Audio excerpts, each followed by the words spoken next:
Le 28 juin 1793, 3 hommes étaient réunis autour d'une table dans cette arrière-chambre. Leurs chaises ne se touchaient pas. Ils étaient assis chacun à un des côtés de la table, laissant vide le quatrième. Il était environ 8 heures du soir. Il faisait jour encore dans la rue, mais il faisait nuit dans l'arrière-chambre, et un quinquet accroché au plafond, luxe d'alors, éclairait la table. Le premier de ces 3 hommes était pâle, jeune, grave, avec les lèvres minces et le regard froid. Il avait dans la joue un tic nerveux qui devait le gêner pour sourire. Il était poudré, ganté, brossé, boutonné. Son habit bleu clair ne faisait pas un pli. Il avait une culotte de nankin, des bas blancs, une haute cravate, un jabot plissé, des souliers à boucles d'argent. Les 2 autres hommes étaient, l'un une espèce de géant, l'autre une espèce de nain. Le grand, débraillé dans un vaste habit de drap écarlate, le col nu dans une cravate dénouée, tombant plus bas que le jabot, la veste ouverte avec des boutons arrachés, était botté de bottes à revers et avait les cheveux tout hérissés, quoiqu'on y vît un reste de coiffure et d'apprêt. Il y avait de la crinière dans sa perruque. Il avait la petite vérole sur la face, une ride de colère entre les sourcils, le pli de la bonté au coin de la bouche, les lèvres épaisses, les dents grandes, un point de portefaix, l'œil éclatant. Le petit était un homme jaune qui, assis, semblait difforme.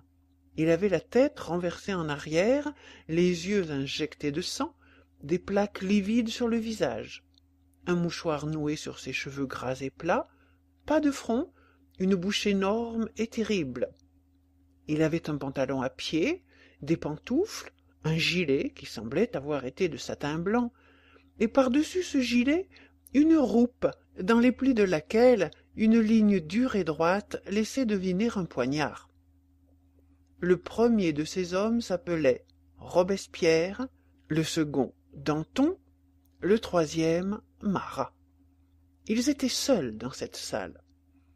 Il y avait devant Danton un verre et une bouteille de vin couverte de poussière, rappelant la chope de bière de Luther.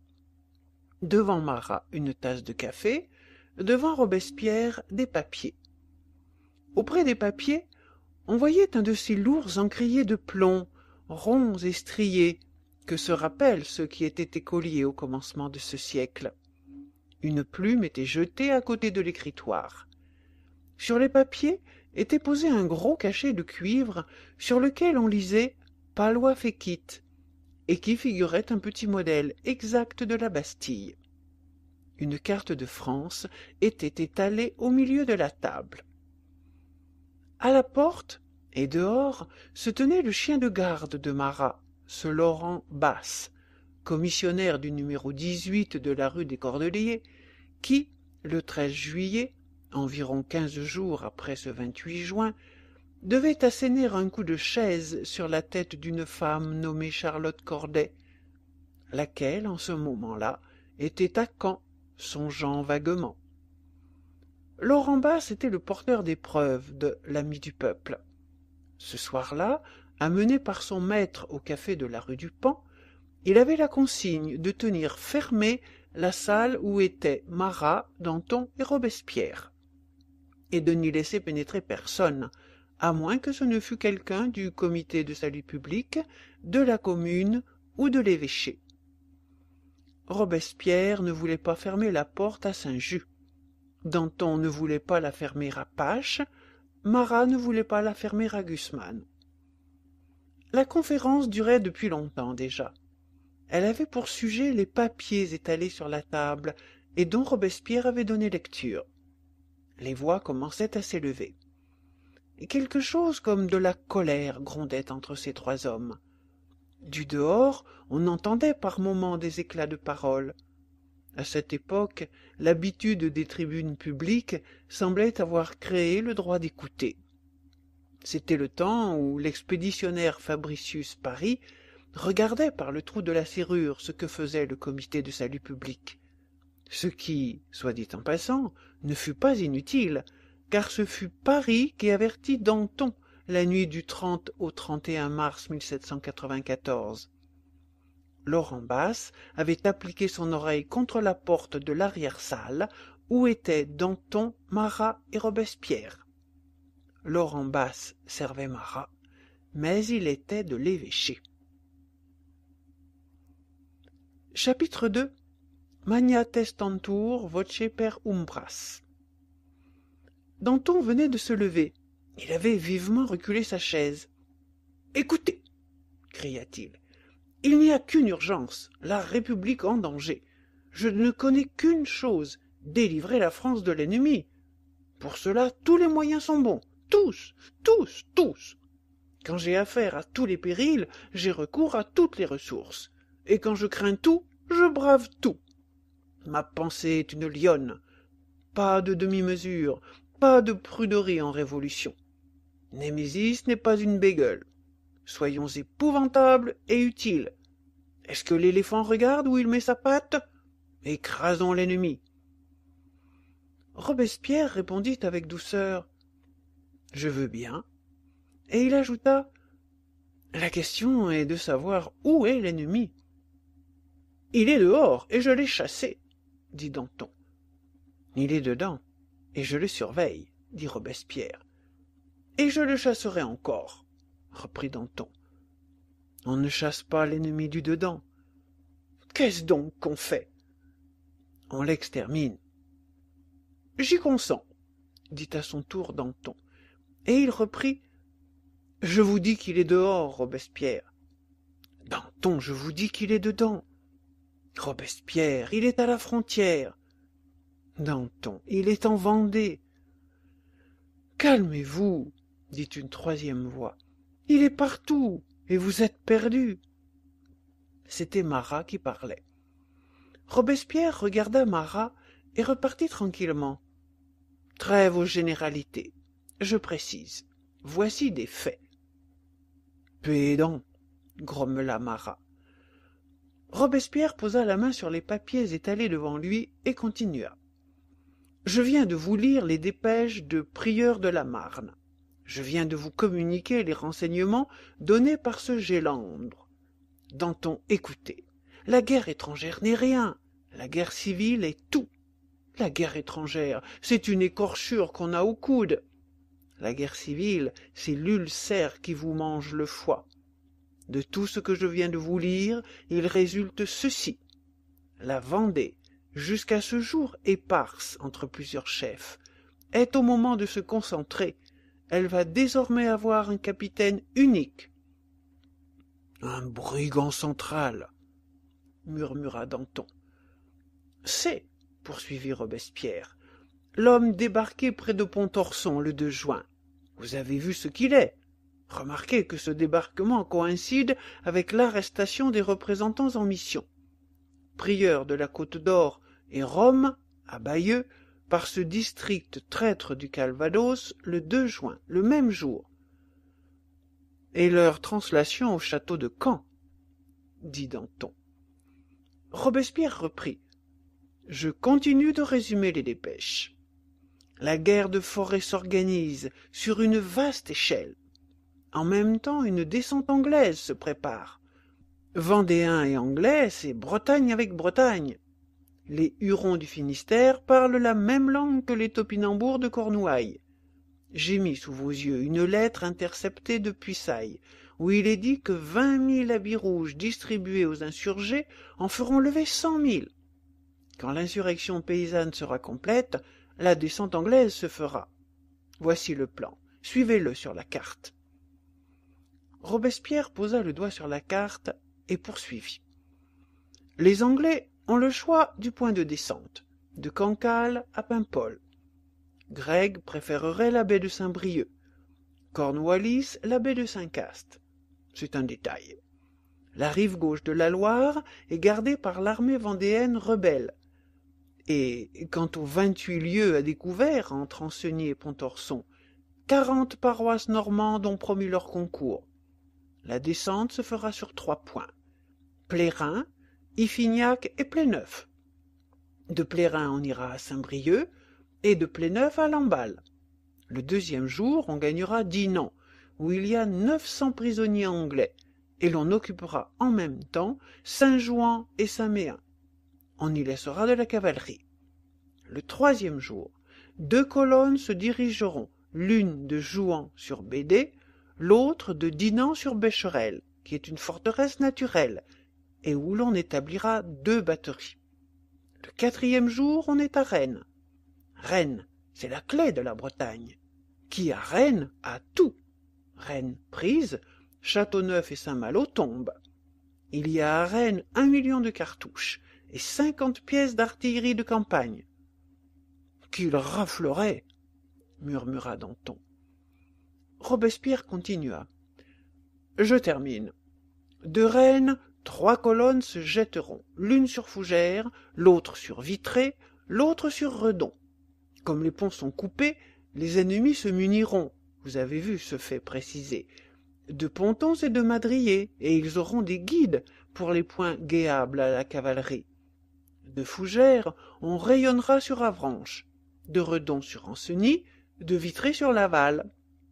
Nantes se rendra, Brest se rendra. Redon donne tout le cours de la Vilaine, Fougères donne la route de Normandie, Vitré donne la route de Paris. Dans 15 jours, on aura une armée de brigands de 300 000 hommes, et toute la Bretagne sera au roi de France. C'est-à-dire au roi d'Angleterre, dit Danton. Non, au roi de France. Et Robespierre ajouta, le roi de France est pire. Il faut 15 jours pour chasser l'étranger, et 1800 ans pour éliminer la monarchie. Danton, qui s'était rassis, mit ses coudes sur la table et la tête dans ses mains, rêveur. « Vous voyez le péril, dit Robespierre. Vitré donne la route de Paris aux Anglais. » Danton redressa le front et abattit ses 2 grosses mains crispées sur la carte comme une enclume. « Robespierre, est-ce que Verdun ne donnait pas la route de Paris aux Prussiens ? » Eh bien, on chassera les Anglais comme on a chassé les Prussiens. Et Danton se leva de nouveau. Robespierre posa sa main froide sur le poing fiévreux de Danton. Danton, la Champagne n'était pas pour les Prussiens, et la Bretagne est pour les Anglais. Reprendre Verdun, c'est de la guerre étrangère. Reprendre Vitré, c'est de la guerre civile. Et Robespierre murmura avec un accent froid et profond, « Sérieuse différence. » Il reprit. « Rasseyez-vous, Danton, et regardez la carte au lieu de lui donner des coups de poing. » Mais Danton était tout à sa pensée. « Voilà qui est fort, s'écria-t-il, de voir la catastrophe à l'ouest quand elle est à l'est. Robespierre, je vous accorde que l'Angleterre se dresse sur l'océan, mais l'Espagne se dresse aux Pyrénées, mais l'Italie se dresse aux Alpes, mais l'Allemagne se dresse sur le Rhin, et le grand ours russe est au fond. Robespierre, le danger est un cercle et nous sommes dedans. À l'extérieur la coalition, à l'intérieur la trahison. Au Midi servant entrebâille la porte de la France au roi d'Espagne. Au nord, Dumouriez passe à l'ennemi. Au reste, il avait toujours moins menacé la Hollande que Paris. Nerwind efface Jemappes et Valmy. Le philosophe Rabot Saint-Étienne, traître comme un protestant qu'il est, correspond avec le courtisan Montesquieu. L'armée est décimée. Pas un bataillon qui ait maintenant plus de 400 hommes. Le vaillant régiment de Deux Ponts est réduit à 150 hommes. Le camp de Pamar est livré. Il ne reste plus à Givet que 500 sacs de farine. Nous rétrogradons sur Landau. Worms serre presque Kléber. Mayence succombe vaillamment. Condé lâchement. Valenciennes aussi. Ce qui n'empêche pas Chancel, qui défend Valenciennes, et le vieux Ferraud qui défend Condé, d'être 2 héros, aussi bien que Meunier qui défendait Mayence. Mais tous les autres trahissent. Darville trahit à Aix-la-Chapelle, Mouton trahit à Bruxelles, Valence trahit à Bréda, Neuilly trahit à Limbourg, Miranda trahit à Maestricht, Stangel traître, Lanoux, traître, Ligonier, traître, Menou, traître, Dillon, traître, Monet, hideuse de Dumouriez. Il faut des exemples. Les contre-marches de Custine me sont suspectes. Je soupçonne Custine de préférer la prise lucrative de Francfort à la prise utile de Coblentz. Francfort peut payer 4 millions de contributions de guerre, soit. Qu'est-ce que cela à côté du nid des émigrés écrasés? Trahison, dis-je. Meunier est mort le 13 juin. Voilà Kléber seul. En attendant, Brunswick grossit et avance. Il arbore le drapeau allemand sur toutes les places françaises qu'il prend. Le margrave de Brandebourg est aujourd'hui l'arbitre de l'Europe. Il empoche nos provinces. Il s'adjugera la Belgique, vous verrez. On dirait que c'est pour Berlin que nous travaillons. Si cela continue, et si nous n'y mettons ordre, la Révolution française se sera faite au profit de Potsdam. Elle aura eu pour unique résultat d'agrandir le petit État de Frédéric II, et nous aurons tué le roi de France pour le roi de Prusse. Et Danton, terrible, éclata de rire. Le rire de Danton fit sourire Marat. Vous avez chacun votre dada. Vous, Danton, la Prusse, vous, Robespierre, la Vendée. Je vais préciser, moi aussi. Vous ne voyez pas le vrai péril. Le voici. Les cafés et les tripots. Le café de Choiseul est jacobin, le café Patin est royaliste. Le café du Rendez-vous attaque la garde nationale. Le café de la Porte Saint-Martin la défend. Le café de la Régence est contre Brissot. Le café Corazza est pour.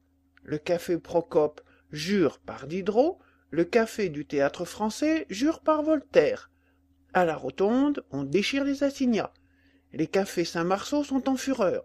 Le café Manoury agite la question des farines. Au café de Foix, tapages et gourmades. Au perron, bourdonnement des frêlons de finance. Voilà ce qui est sérieux. Danton ne riait plus. Marat souriait toujours. Sourire de nain, pire qu'un rire de colosse. « Vous moquez-vous, Marat ?» gronda Danton. Marat eut ce mouvement de hanche convulsif qui était célèbre. Son sourire s'était effacé. « Ah, je vous retrouve, citoyen Danton. C'est bien vous qui, en pleine convention, m'avez appelé l'individu Marat. Écoutez, je vous pardonne. Nous traversons un moment imbécile. Ah, je me moque? En effet, quel homme suis-je? J'ai dénoncé Chazot, j'ai dénoncé Pétion, j'ai dénoncé Kersin, j'ai dénoncé Moreton, j'ai dénoncé Dufriche-Valazé, j'ai dénoncé Ligonier, j'ai dénoncé Menou, j'ai dénoncé Banneville, j'ai dénoncé Jansonnet, j'ai dénoncé Biron, j'ai dénoncé Lidon et Chambon. Ai-je eu tort? Je flaire la trahison dans le traître, et je trouve utile de dénoncer le criminel avant le crime. J'ai l'habitude de dire la veille ce que vous autres vous dites le lendemain. Je suis l'homme qui a proposé à l'Assemblée un plan complet de législation criminelle. Qu'ai-je fait jusqu'à présent? J'ai demandé qu'on instruise les sections afin de les discipliner à la Révolution. J'ai fait lever les scellés des 32 cartons. J'ai réclamé les diamants déposés dans les mains de Roland. J'ai prouvé que les Brissotins avaient donné au comité de sûreté générale des mandats d'arrêt en blanc. J'ai signalé les omissions du rapport de Lindé sur les crimes de Capet. J'ai voté le supplice du tyran dans les 24 heures. J'ai défendu les bataillons, le Mot Conseil et le Républicain. J'ai empêché la lecture de la lettre de Narbonne et de Malouet. J'ai fait une motion pour les soldats blessés. J'ai fait supprimer la commission des 6. J'ai pressenti dans l'affaire de Mont la trahison de Dumouriez. J'ai demandé qu'on prît 100 000 parents d'émigrés comme otages pour les commissaires livrés à l'ennemi. J'ai proposé de déclarer traître tout représentant qui passerait les barrières. J'ai démasqué la faction rolandine dans les troubles de Marseille. J'ai insisté pour qu'on mît à prix la tête d'égalité fils. J'ai défendu Bouchotte. J'ai voulu l'appel nominal pour chasser Isnard du fauteuil. J'ai fait déclarer que les Parisiens ont bien mérité de la patrie. C'est pourquoi je suis traité de pantin par Louvet. Le Finistère demande qu'on m'expulse. La ville de Loudun souhaite qu'on m'exile. La ville d'Amiens désire qu'on me mette une muselière. Caubourg veut qu'on m'arrête. Et Lecointe Puraveau propose à la Convention de me décréter fou. Ah, ça, citoyen Danton, pourquoi m'avez-vous fait venir à votre conciliabule, si ce n'est pour avoir mon avis? Est-ce que je vous demandais d'en être? Loin de là. Je n'ai aucun goût pour les tête-à-tête avec des contre-révolutionnaires, tels que Robespierre et vous. Du reste, je devais m'y attendre. Vous ne m'avez pas compris. Pas plus vous que Robespierre, pas plus Robespierre que vous. Il n'y a donc pas d'homme d'État ici. Il faut donc vous faire épeler la politique. Il faut donc vous mettre les points sur les i. Ce que je vous ai dit voulait dire ceci. Vous vous trompez tous les deux. Le danger n'est ni à Londres, comme le croit Robespierre, ni à Berlin, comme le croit Danton. Il est à Paris.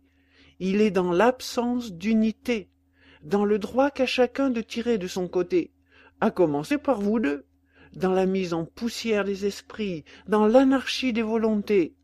L'anarchie, interrompit Danton. Qui l'a fait, si ce n'est vous? Marat ne s'arrêta pas. Robespierre, Danton, le danger est dans ce tas de cafés, dans ce tas de brelans, dans ce tas de clubs.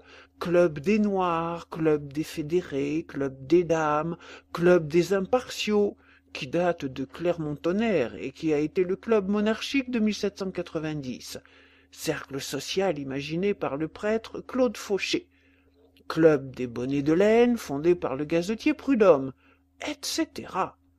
Sans compter votre club des Jacobins, Robespierre, et votre club des Cordeliers, Danton. Le danger est dans la famine, qui fait que le porte-sac Blin a accroché à la lanterne de l'hôtel de ville le boulanger du marché Palu, François Denis, et dans la justice, qui a pendu le porte-sac Blin pour avoir pendu le boulanger Denis. Le danger est dans le papier-monnaie qu'on déprécie. Rue du Temple, un assignat de 100 francs est tombé à terre, et un passant, un homme du peuple, a dit « Il ne vaut pas la peine d'être ramassé ». Les agioteurs et les accapareurs, voilà le danger. Arborer le drapeau noir à l'hôtel de ville, la belle avance. Vous arrêtez le baron de Trinques, cela ne suffit pas. Tordez-moi le cou à ce vieil intrigant de prison. Vous croyez vous tirer d'affaire parce que le président de la Convention pose une couronne civique sur la tête de la Bertèche, qui a reçu 41 coups de sabre à Jemmapes et dont Chénier se fait le cornac? Comédie et batelage. Ah, vous ne regardez pas Paris. Ah, vous cherchez le danger loin quand il est près. À quoi vous sert votre police, Robespierre? Car vous avez vos espions. Payan à la Commune, Coffinhal au tribunal révolutionnaire, David au comité de sûreté générale, Couthon au comité de salut public.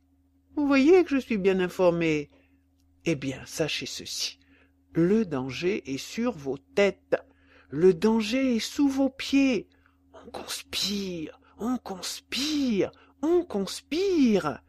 Les passants dans les rues s'entrelisent les journaux et se font des signes de tête. 6000 hommes, sans carte de civisme, émigrés, rentrés, muscadins et matevons, sont cachés dans les caves et dans les greniers, et dans les galeries de bois du Palais Royal. On fait queue chez les boulangers. Les bonnes femmes sur le pas des portes joignent les mains et disent « Quand aura-t-on la paix ?» Vous avez beau aller vous enfermer, peut-être entre vous, dans la salle du conseil exécutif, on sait tout ce que vous y dites. Et la preuve, Robespierre, c'est que voici les paroles que vous avez dites hier soir à Saint-Just. Barbaroux commence à prendre du ventre, cela va le gêner dans sa fuite. Oui, le danger est partout, et surtout au centre, à Paris. Les ci-devant complotent, les patriotes vont pieds nus, les aristocrates arrêtés le 9 mars sont déjà relâchés, les chevaux de luxe qui devraient être attelés au canon sur la frontière nous éclaboussent dans les rues. Le pain de 4 livres vaut 3 francs 12 sous, les théâtres jouent des pièces impures, et Robespierre fera guillotiner Danton. « Ouiche !» dit Danton. Robespierre regardait attentivement la carte. Ce qu'il faut, cria brusquement Marat. C'est un dictateur. Robespierre, vous savez que je veux un dictateur. Robespierre releva la tête. Je sais, Marat, vous ou moi. Moi ou vous, dit Marat. Danton grommela entre ses dents. La dictature, touchez-y. Marat vit le froncement du sourcil de Danton. Tenez, reprit-il, un dernier effort. Mettons-nous d'accord. La situation en vaut la peine. Ne nous sommes-nous déjà pas mis d'accord pour la journée du 31 mai? La question d'ensemble est plus grave encore que le girondinisme, qui est une question de détail. Il y a du vrai dans ce que vous dites, mais le vrai, tout le vrai, c'est ce que je dis. Au midi, le fédéralisme, à l'ouest, le royalisme, à Paris, le duel de la Convention et de la Commune. Aux frontières, la reculade de Custine et la trahison de Dumouriez. Qu'est-ce que tout cela? Le démembrement. Que nous faut-il? L'unité, là est le salut. Mais hâtons-nous, il faut que Paris prenne le gouvernement de la Révolution. Si nous perdons 1 heure, demain les Vendéens peuvent être à Orléans, et les Prussiens à Paris. Je vous accorde ceci, Danton. Je vous concède cela, Robespierre. Soit. Eh bien, la conclusion, c'est la dictature. Prenons la dictature. À nous trois, nous représentons la Révolution. Nous sommes les 3 têtes de Cerbère. De ces 3 têtes, l'une parle, c'est vous, Robespierre. L'autre rugit, c'est vous, Danton.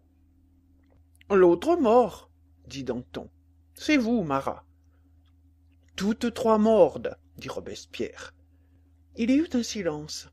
Puis le dialogue, plein de secousses sombres, recommença. Écoutez, Marat, avant de s'épouser, il faut se connaître. Comment avez-vous su le mot que j'ai dit hier à Saint-Just? Ceci me regarde, Robespierre. Marat, c'est mon devoir de m'éclairer et c'est mon affaire de me renseigner. Marat, j'aime à savoir. Marat, Robespierre, je sais ce que vous dites à Saint-Just, comme je sais ce que Danton dit à la Croix, comme je sais ce qui se passe quai des Théatins, à l'hôtel de la Briffe, repère où se rendent les nymphes de l'émigration, comme je sais ce qui se passe dans la maison d'Étile, près Gonesse, qui est à Valmerange, l'ancien administrateur des postes, où allaient jadis Maury et Gazalès, où sont allés depuis Sieyès et Vergniaud, et où maintenant on va 1 fois par semaine. En prononçant cet « on », Marat regarda Danton. Danton s'écria. « Si j'avais 2 liards de pouvoir, ce serait terrible. » Marat poursuivit. « Je sais ce que vous dites, Robespierre, comme je sais ce qui se passait à la tour du Temple quand on y engraissait Louis XVI, si bien que, seulement dans le mois de septembre, le loup, la louve et les louveteaux ont mangé 86 paniers de pêche. Pendant ce temps-là, le peuple est affamé. Je sais cela, comme je sais que Roland a été caché dans un logis donnant sur une arrière-cour, rue de la Harpe, comme je sais que 600 des piques du 14 juillet avaient été fabriquées par Faure, serrurier du duc d'Orléans, comme je sais ce qu'on fait chez la Saint-Hilaire, maîtresse de Sillery. Les jours de bal, c'est le vieux Sillery qui frotte lui-même avec de la craie les parquets du salon jaune de la rue Neuve des Mathurins. Buzeau et Kersin y dînaient. Saladin y a dîné le 27. Et avec qui, Robespierre? Avec votre ami la Source. Verbiage, murmura Robespierre. La Source n'est pas mon ami. Et il ajouta, pensif, en attendant, il y a à Londres 18 fabriques de faux assignats.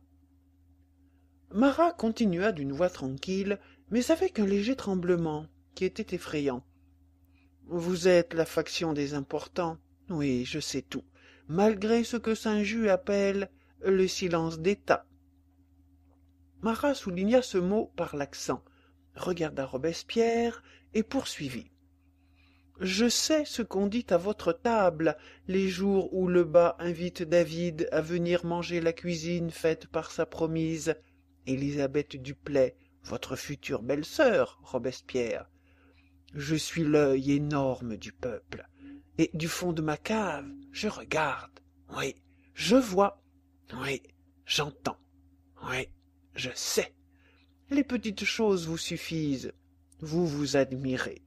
Robespierre se fait contempler par sa madame de Chalabre, la fille de ce marquis de Chalabre qui fit le whist avec Louis XV le soir de l'exécution de Damiens. Oui, on porte haut la tête. Saint-Just habite une cravate. Le gendre est correct, lévite neuve et gilet blanc, et un jabot pour faire oublier son tablier. Robespierre s'imagine que l'histoire voudra savoir qu'il avait une redingote olive à la Constituante et un habit bleu ciel à la Convention. Il a son portrait sur tous les murs de sa chambre.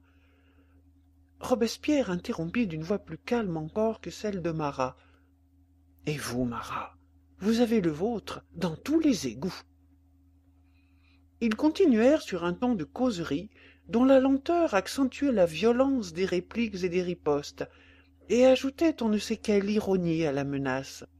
« Robespierre, vous avez qualifié ceux qui veulent le renversement des trônes les Don Quichotte du genre humain. Et vous, Marat, après le 4 août, dans votre numéro 559 de l'Ami du peuple, ah, j'ai retenu le chiffre, c'est utile, vous avez demandé qu'on rendît aux nobles leurs titres. Vous avez dit « Un duc est toujours un duc ». Robespierre, dans la séance du 7 décembre, vous avez défendu la femme Roland contre Viard. De même que mon frère vous a défendu, Marat, quand on vous a attaqué aux Jacobins. Qu'est-ce que cela prouve? Rien. Robespierre, on connaît le cabinet des Tuileries où vous avez dit à Garat « Je suis là de la Révolution ». Marat, c'est ici, dans ce cabaret, que le 29 octobre, vous avez embrassé Barbaroux. Robespierre, vous avez dit à Buzeau « La République, qu'est-ce que cela ?» Marat, c'est dans ce cabinet que vous avez invité à déjeuner 3 Marseillais par compagnie. Robespierre, vous vous faites escorter d'un fort de la Halle armé d'un bâton. Et vous, Marat, la veille du 10 août, vous avez demandé à Buzeau de vous aider à fuir à Marseille, déguisé en jockey. Pendant les justices de septembre, vous vous êtes caché, Robespierre. Et vous, Marat, vous vous êtes montré. Robespierre, vous avez jeté à terre le bonnet rouge. Oui, quand un traître l'arborait, ce qui part du Mourier souille Robespierre. Robespierre, vous avez refusé, pendant le passage des soldats de Châteauvieux, de couvrir d'un voile la tête de Louis XVI. J'ai fait mieux que lui voiler la tête, je la lui ai coupée. Danton intervint, mais comme l'huile intervient dans le feu. « Robespierre, Marat !» dit-il, « calmez-vous !» Marat n'aimait pas à être nommé le second, il se retourna. « De quoi se mêle Danton ?» dit-il. Danton bondit. « De quoi je me mêle? De ceci, qu'il ne faut pas de fratricide, qu'il ne faut pas de lutte entre 2 hommes qui servent le peuple, que c'est assez de la guerre étrangère, que c'est assez de la guerre civile, et que ce serait trop de la guerre domestique, que c'est moi qui ai fait la Révolution, et que je ne veux pas qu'on la défasse. Voilà de quoi je me mêle. » Marat répondit sans élever la voix. « Mêlez-vous de rendre vos comptes. »« Mes comptes !»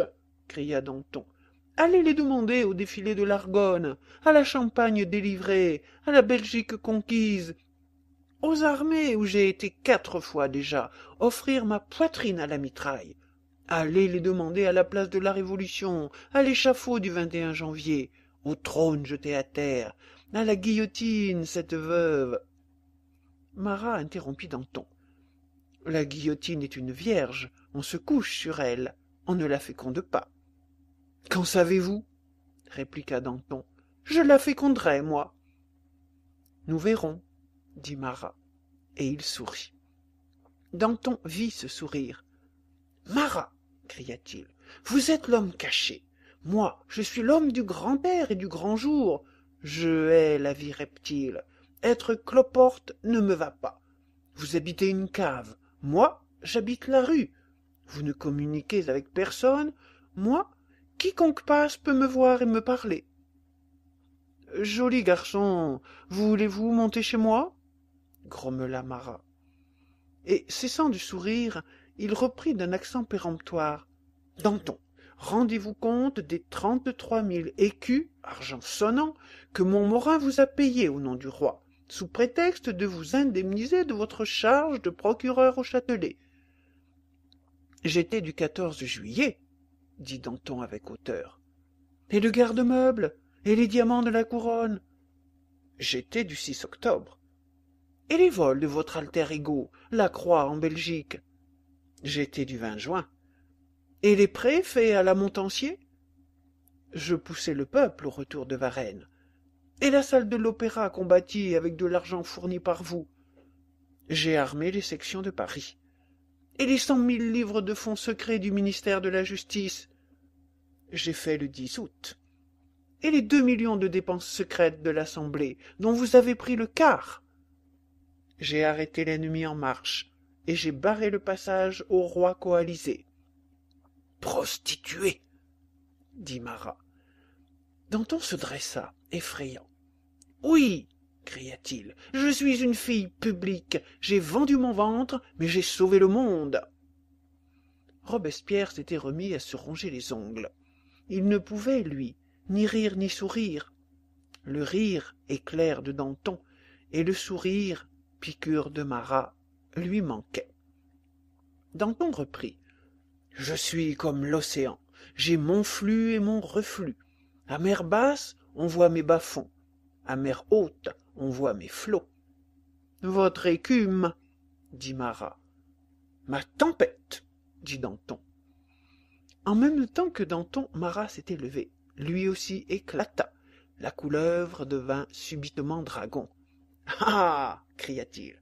Ah, Robespierre. Ah, Danton, vous ne voulez pas m'écouter. Eh bien, je vous le dis, vous êtes perdus. Votre politique aboutit à des impossibilités d'aller plus loin. Vous n'avez pas d'issue, et vous faites des choses qui ferment devant vous toutes les portes, excepté celle du tombeau. C'est notre grandeur, dit Danton, et il haussa les épaules. Marat continua. Danton, prends garde. Vergniaud aussi a la bouche large et les lèvres épaisses et les sourcils en colère. Vergniaud aussi est grêlé comme Mirabeau et comme toi. Cela n'a pas empêché le 31 mai. Ah, tu hausses les épaules. Quelquefois, hausser les épaules fait tomber la tête. Danton, je te le dis, ta grosse voix, ta cravate lâche, tes bottes molles, tes petits soupers, tes grandes poches, cela regarde Louisette. Louisette était le nom d'amitié que Marat donnait à la guillotine. Il poursuivit. Et quant à toi, Robespierre, tu es un modéré, mais cela ne te servira de rien. Va, poudre-toi, coiffe-toi, brosse-toi, fais le faraud, aie du linge, sois pincé, frisé, calamistré, tu n'en iras pas moins en place de Grève. Lis la déclaration de Brunswick, tu n'en seras pas moins traité comme le régicide de Damien, et tu es tiré à 4 épingles en attendant que tu sois tiré à 4 chevaux. Écho de Coblentz, dit Robespierre entre ses dents. Robespierre, je ne suis l'écho de rien, je suis le cri de tout. Ah, vous êtes jeune, vous. Quel âge as-tu, Danton? 34 ans. Quel âge as-tu, Robespierre? 33 ans? Eh bien, moi, j'ai toujours vécu. Je suis la vieille souffrance humaine. J'ai 6000 ans. C'est vrai, répliqua Danton. Depuis 6000 ans, Caïn s'est conservé dans la haine, comme le crapaud dans la pierre. Le bloc se casse. Caïn saute parmi les hommes, et c'est Marat.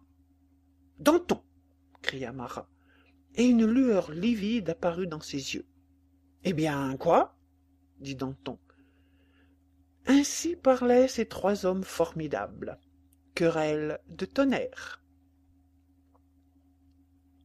Chapitre 3. Tressaillement des fibres profondes. Le dialogue eut un répit. Ces titans rentrèrent un moment, chacun dans sa pensée. Les lions s'inquiètent des hydres. Robespierre était devenu très pâle et Danton très rouge. Tous deux avaient un frémissement. La prunelle fauve de Marat s'était éteinte. Le calme, un calme impérieux, s'était refait sur la face de cet homme, redouté des redoutables. Danton se sentait vaincu, mais ne voulait pas se rendre. Il reprit. Marat parle très haut de dictature et d'unité, mais il n'a qu'une puissance, dissoudre. Robespierre, desserrant ses lèvres étroites, ajouta. Moi, je suis de l'avis d'Anacharsis Clootz. Je dis ni Roland ni Marat. Et moi, répondit Marat, je dis ni Danton ni Robespierre. Il les regarda tous deux fixement et ajouta. Laissez-moi vous donner un conseil, Danton.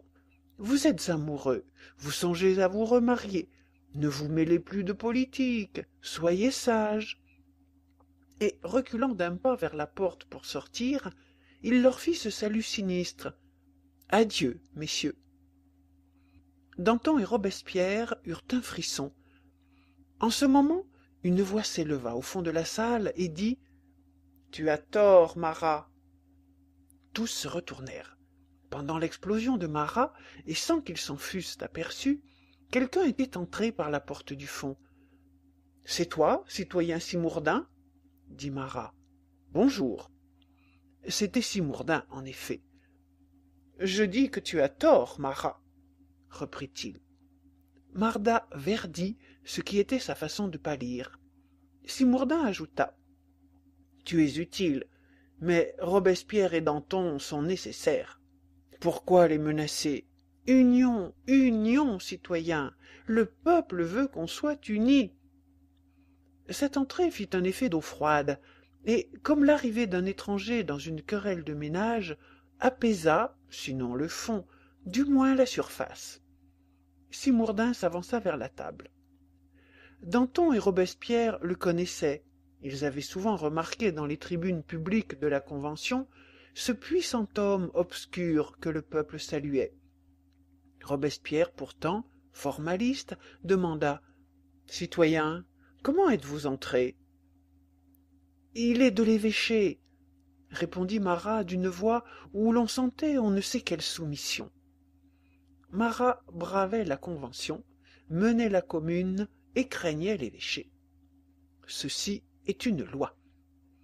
Mirabeau sans remuer à une profondeur inconnue Robespierre, Robespierre sans remuer Marat, Marat sans remuer Hébert, Hébert sans remuer Babeuf. Tant que les couches souterraines sont tranquilles, l'homme politique peut marcher. Mais sous le plus révolutionnaire, il y a un sous-sol, et les plus hardis s'arrêtent, inquiets, quand ils sentent sous leurs pieds le mouvement qu'ils ont créé sur leur tête. Savoir distinguer le mouvement qui vient des convoitises du mouvement, qui vient des principes, combattre l'un et seconder l'autre, c'est là le génie et la vertu des grands révolutionnaires. Danton vit plier Marat. « Oh, le citoyen Simourdin n'est pas de trop, » dit-il, et il tendit la main à Simourdin. Puis, « Parbleu, » dit-il, « expliquons la situation au citoyen Simourdin. Il vient à propos. Je représente la montagne, Robespierre représente le comité de salut public, Marat représente la commune, Simourdin représente l'évêché. Il va nous départager. »« Soit, » dit Simourdin, grave et simple. « De quoi s'agit-il ?»« De la Vendée, » répondit Robespierre. « La Vendée, » dit Simourdin, et il reprit. C'est la grande menace. Si la Révolution meurt, elle mourra par la Vendée. Une Vendée est plus redoutable que 10 Allemagnes. Pour que la France vive, il faut tuer la Vendée. Ces quelques mots lui gagnèrent Robespierre. Robespierre pourtant fit cette question. « N'êtes-vous pas un ancien prêtre ?» L'air prêtre n'échappait pas à Robespierre. Il reconnaissait hors de lui ce qu'il avait au-dedans de lui. Simourdin répondit « Oui, citoyen. »« Qu'est-ce que cela fait ?» s'écria Danton. « Quand les prêtres sont bons, ils valent mieux que les autres. En temps de révolution, les prêtres se fondent en citoyens comme les cloches en sous et en canons. D'Anjou est prêtre, Daunou est prêtre. Thomas Lindet est évêque d'Évreux. Robespierre, vous vous asseyez à la Convention coude à coude avec Massieu, évêque de Beauvais. Le grand vicaire vaugeois était du comité d'insurrection du 10 août. Chabot est capucin. C'est Don Gerle qui a fait le serment du jeu de paume. C'est l'abbé Audran qui a fait déclarer l'Assemblée nationale supérieure au roi. C'est l'abbé Goutte qui a demandé à la législative qu'on ôtât le dais du fauteuil de Louis XVI. C'est l'abbé Grégoire qui a provoqué l'abolition de la royauté. « Appuyez !» ricana Marat. « Par l'histrion Collot d'Herbois. Et deux, ils ont fait la besogne. Le prêtre a renversé le trône, le comédien a jeté bas le roi. »« Revenons à la Vendée, » dit Robespierre. « Eh bien, » demanda Simourdin, « qu'y a-t-il? Qu'est-ce qu'elle fait, cette Vendée ?» Robespierre répondit, « Ceci, elle a un chef. Elle va devenir épouvantable. » « Qui est ce chef, citoyen Robespierre ?»« C'est un ci-devant marquis de Lantenac qui s'intitule Prince Breton. » Simourdin fit un mouvement. « Je le connais, dit-il. J'ai été prêtre chez lui. » Il songea un moment et reprit. « C'était un homme à femme avant d'être un homme de guerre. »« Comme Biron, qui a été Lauzun, dit Danton. Et Simourdin, pensif, ajouta. « Oui, c'est un ancien homme de plaisir. Il doit être terrible. »« Affreux, dit Robespierre. Il brûle les villages, achève les blessés, massacre les prisonniers, fusille les femmes. »« Les femmes ?» ?»« Oui, il a fait fusiller, entre autres, une mère de 3 enfants. On ne sait ce que les enfants sont devenus. En outre, c'est un capitaine, il sait la guerre. »« En effet, répondit Simourdin, il a fait la guerre de Hanovre, et les soldats disaient « Richelieu en dessus, Lantenac en dessous ». C'est Lantenac qui a été le vrai général. Parlez-en à Dussault, votre collègue. Robespierre resta un moment pensif, puis le dialogue reprit entre lui et Simourdin. « Eh bien, citoyen Simourdin, cet homme-là est en Vendée. »« Depuis quand ?»« Depuis 3 semaines. »« Il faut le mettre hors la loi. » »« C'est fait. »« Il faut mettre sa tête à prix. » »« C'est fait. »« Il faut offrir à qui le prendra beaucoup d'argent. » »« C'est fait. »« Pas en assignat. » »« C'est fait. »« En or. » »« C'est fait. »« Et il faut le guillotiner. » »« Ce sera fait. »« Par qui ? » ?»« Par vous. »« Par moi ? » ?»« Oui. Vous serez délégué du comité de salut public, avec plein pouvoir. »« J'accepte, dit Simourdin. Robespierre était rapide dans ses choix. Qualité d'homme d'État. Il prit dans le dossier qui était devant lui une feuille de papier blanc sur laquelle on lisait cette en-tête imprimée. République française, une et indivisible, comité de salut public. Simourdin continua. Oui, j'accepte. Terrible contre terrible. Lantenac est féroce, je le serai. Guerre à mort avec cet homme. J'en délivrerai la République s'il plaît à Dieu. Il s'arrêta puis reprit. Je suis prêtre, c'est égal, je crois en Dieu. Dieu a vieilli, dit Danton. Je crois en Dieu, dit Simourdin impassible. D'un signe de tête, Robespierre, sinistre, approuva. Et Simourdin reprit. Près de qui serais-je délégué? Robespierre répondit. Près du commandant de la colonne expéditionnaire envoyée contre Lantenac. Seulement, je vous en préviens, c'est un noble. Danton s'écria. Voilà encore de quoi je me moque. Un noble? Eh bien après, il en est du noble comme du prêtre. Quand il est bon, il est excellent. La noblesse est un préjugé. Mais il ne faut pas plus l'avoir dans un sens que dans l'autre, pas plus contre que pour. Robespierre, est-ce que Saint-Just n'est pas un noble? Florel de Saint-Just, parbleu. Anacharsis Clotes est baron. Notre ami Charles S., qui ne manque pas une séance des Cordeliers, est prince, et frère du landgrave régnant de Hesse-Rotenbourg. Montaut, intime de Marat, est marquis de Montaut. Il y a dans le tribunal révolutionnaire un juré qui est prêtre, Villatte, et un juré qui est noble, le roi, marquis de Montflabert. Tous deux sont sûrs.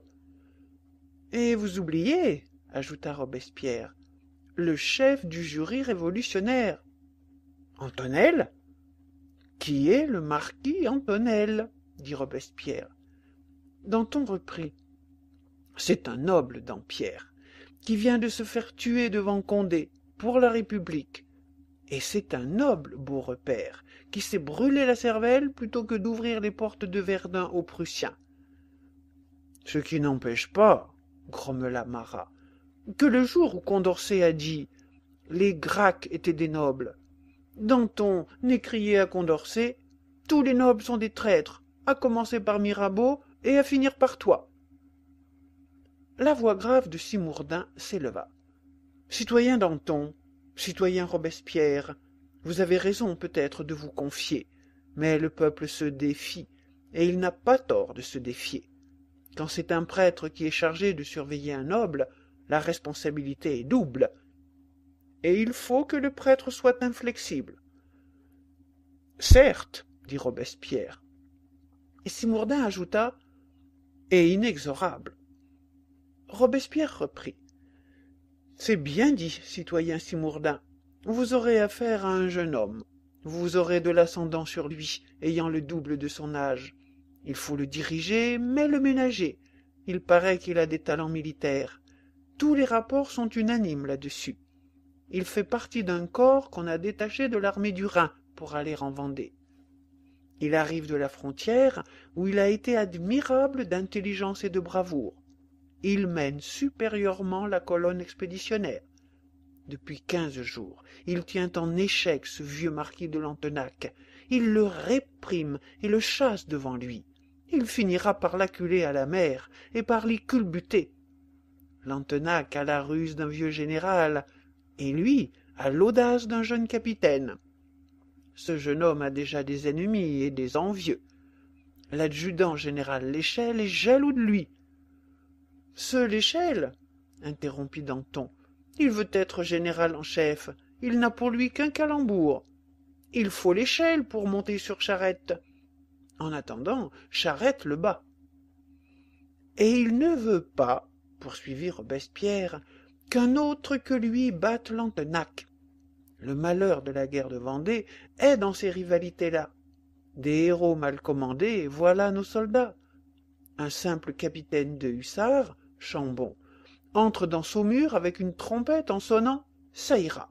Il prend Saumur, il pourrait continuer et prendre Cholet, mais il n'a pas d'ordre, et il s'arrête. Il faut remanier tous les commandements de la Vendée. On éparpille les corps de garde, on disperse les forces. Une armée éparse est une armée paralysée. C'est un bloc dont on fait de la poussière. Au camp de Paramé, il n'y a plus que des tentes. Il y a entre Tréguier et Dinan 100 petits postes inutiles, avec lesquels on pourrait faire une division et couvrir tout le littoral. L'échelle, appuyée par Parin, dégarnit la côte nord sous prétexte de protéger la côte sud, et ouvre ainsi la France aux Anglais. Un demi-million de paysans soulevés et une descente de l'Angleterre en France. Tel est le plan de Lantenac. Le jeune commandant de la colonne expéditionnaire met l'épée au rein à ce Lantenac, et le presse, et le bat, sans la permission de l'échelle. Or, l'échelle est son chef. Aussi, l'échelle le dénonce. Les avis sont partagés sur ce jeune homme. L'échelle veut le faire fusiller, Prieur de la Marne veut le faire adjudant général. « Ce jeune homme, dit Simourdin, me semble avoir de grandes qualités. Mais il a un défaut. » L'interruption était de Marat. « Lequel ?» demanda Simourdin. « La clémence, » dit Marat. Et Marat poursuivit. « C'est ferme au combat et mou après. Ça donne dans l'indulgence, ça pardonne, ça fait grâce, ça protège les religieuses et les nonnes, ça sauve les femmes et les filles des aristocrates, ça relâche les prisonniers, ça met en liberté les prêtres. » « Grave faute, murmura Simourdin. « Crime, dit Marat. « Quelquefois, dit Danton. « Souvent, dit Robespierre. « Presque toujours, reprit Marat. Quand on a affaire aux ennemis de la patrie, toujours, dit Simmourdin. Marat se tourna vers Simmourdin. Et que ferais-tu donc d'un chef républicain qui mettrait en liberté un chef royaliste? Je serais de l'avis de l'échelle, je le ferais fusiller. Ou guillotiner, dit Marat. Au choix, dit Simmourdin. Danton se mit à rire. J'aime autant l'un que l'autre. Tu es sûr d'avoir l'un ou l'autre, grommela Marat. Et son regard, quittant Danton, revint sur Simmourdin. Ainsi, citoyen Simmourdin, si un chef républicain bronchait, tu lui ferais couper la tête. Dans les 24 heures. Eh bien, répartit Marat, je suis de l'avis de Robespierre. Il faut envoyer le citoyen Simmourdin comme commissaire délégué du comité de salut public, près du commandant de la colonne expéditionnaire de l'armée des côtes. Comment s'appelle-t-il déjà, ce commandant? Robespierre répondit « C'est un ci-devant, un noble. » Et il se mit à feuilleter le dossier. « Donnons au prêtre le noble à garder, » dit Danton. « Je me défie d'un prêtre qui est seul. Je me défie d'un noble qui est seul. Quand ils sont ensemble, je ne les crains pas. L'un surveille l'autre, et ils vont. » L'indignation propre aux sourcils de Simmourdin s'accentua, mais trouvant sans doute l'observation juste, au fond, il ne se tourna point vers Danton, et il éleva sa voix sévère. « Si le commandant républicain qui m'est confié fait un faux pas, peine de mort. » Robespierre, les yeux sur le dossier, dit « Voici le nom, citoyen Simmourdin. Le commandant sur qui vous aurez plein pouvoir est un ci-devant vicomte. Il s'appelle Gauvin. » Simmourdin pâlit. « Gauvin » s'écria-t-il. Marat vit la pâleur de Simmourdin. « Le vicomte Gauvin » répéta Simmourdin. « Oui, dit Robespierre. « Eh bien, dit Marat, l'œil fixé sur Simmourdin. Il y eut un temps d'arrêt, Marat reprit. « Citoyen Simmourdin, aux conditions indiquées par vous-même, acceptez-vous la mission de commissaire délégué près le commandant Gauvin? Est-ce dit? » « C'est dit, » répondit Simmourdin. Il était de plus en plus pâle. Robespierre prit la plume qui était près de lui, écrivit de son écriture lente et correcte 4 lignes sur la feuille de papier portant en tête « Comité de salut public », signa et passa la feuille et la plume à Danton. Danton signa, et Marat, qui ne quittait pas des yeux la face livide de Simmourdin, signa après Danton. Robespierre, reprenant la feuille, la data et la remit à Simmourdin, qui lut. En 2 de la République. Pleins pouvoirs sont donnés au citoyen Simmourdin, commissaire délégué du comité de salut public, près le citoyen Gauvin, commandant la colonne expéditionnaire de l'armée des côtes. Robespierre, Danton, Marat. Et au-dessous des signatures, 28 juin 1793. Le calendrier révolutionnaire, dit calendrier civil, n'existait pas encore légalement à cette époque, et ne devait être adopté par la Convention, sur la proposition de Rome, que le 5 octobre 1793. Pendant que Simmourdin lisait, Marat le regardait. Marat dit à demi-voix, comme se parlant à lui-même, « Il faudra faire préciser tout cela par un décret de la Convention, ou par un arrêté spécial du comité de salut public. Il reste quelque chose à faire. »« Citoyen Simmourdin, » demanda Robespierre, « où demeurez-vous ?»« Cour du commerce. »« Tiens, moi aussi, » dit Danton, « vous êtes mon voisin. » Robespierre reprit. « Il n'y a pas un moment à perdre. Demain, vous recevrez votre commission en règle, signée de tous les membres du comité de salut public. Ceci est une confirmation de la commission, qui vous accréditera spécialement près des représentants en mission. Philippot, prieur de la Marne, Lecointre, Alquier et les autres. Nous savons qui vous êtes. Vos pouvoirs sont illimités. Vous pouvez faire Gauvin général ou l'envoyer à l'échafaud. vous aurez votre commission demain à 3 heures. Quand partirez-vous? À 4 heures, dit Simourdin. Et ils se séparèrent. En rentrant chez lui, Marat prévint Simone Évrard qu'il irait le lendemain à la Convention.